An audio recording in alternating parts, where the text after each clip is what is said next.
Hi అండి, అందరూ ఎలా ఉన్నారు? మేము రెగ్యులర్గా చేసుకునే వంకాయ చిక్కుడుకాయ మెంతికూర ఎలా చేయాలో మీకు చూపిస్తున్నాను. ఇది చాలా సింపుల్గా మనం కుక్కర్లో చేసుకోవచ్చు అండి.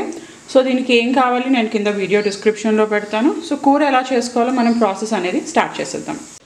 నేను ముందర చిన్న కుక్కర్ తీసుకున్నానండి. ఇందులో నేను ఒక 2 చెంచాల నూనె వేసుకున్నాను. మనకి నూనె కొద్దిగా వేడెక్కిపోగానే ఇందులో మనం శనగపప్పు అనేది వేసేసుకుందాము.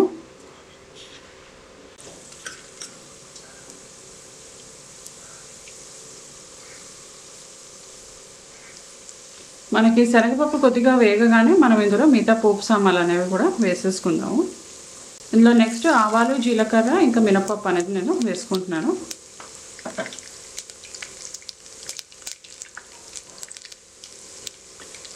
అండ్ కొద్దిగా కరివేపాకు,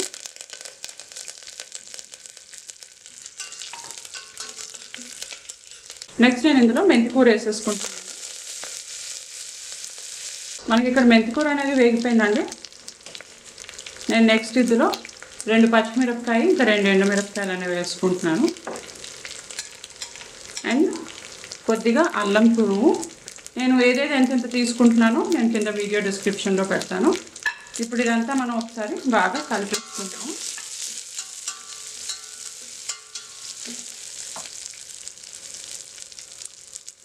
నెక్స్ట్ నేను ఇందులో కట్ చేసి పెట్టుకున్న వంకాయలు అనేవి వేసేసుకుంటాను.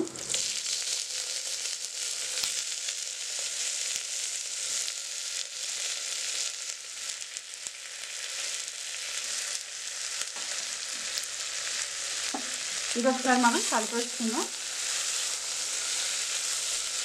నెక్స్ట్ నేను ఇందులో చిక్కుడుకాయ అనేది కూడా వేసేసుకుంటున్నాను. ఇది మనకి చాలా తొందరగా అయిపోయే రెసిపీ అండి, కుక్కర్లో అవుతుంది కాబట్టి. నెక్స్ట్ ఇందులో కొద్దిగా పసుపు అనేది వేసుకుంటున్నాను.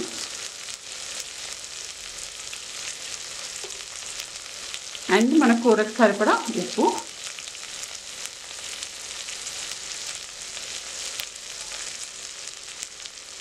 అండ్ మనకి కొద్దిగా కలర్ రావడానికి నేను ఇందులో కారం అనేది వేసుకుంటున్నానండి.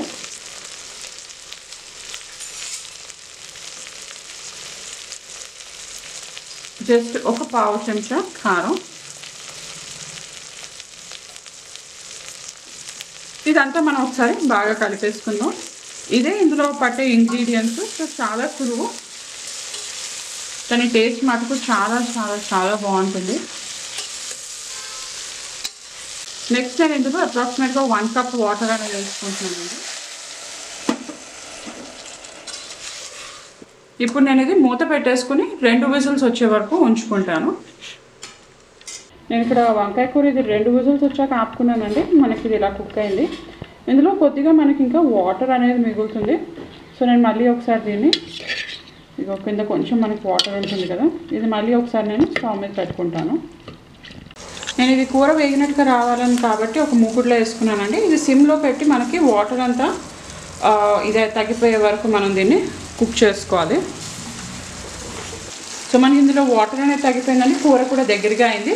సో నేను ఇప్పుడు స్టవ్ అనేది ఆఫ్ చేసేసుకుని దీన్ని సర్వ్ చేసేసుకుంటాను. సో నేను వంకాయ కూర ఇలా సర్వ్ చేసేసుకున్నానని ఇది అన్నంలోకి కానీ చపాతీలోకి కూడా చాలా బాగుంటుంది. చాలా సింపుల్గా ఉంటుంది కానీ ఫ్లేవర్ అనేది చాలా బాగుంటుంది. సో ఈ రెసిపీ మీరు ట్రై చేసి చూడండి, ఎలా వచ్చిందో నాకు కామెంట్ పెట్టండి. వీడియో కనుక నచ్చినట్లయితే లైక్ చేయండి, షేర్ చేయండి, ఛానల్కి సబ్స్క్రైబ్ చేయండి.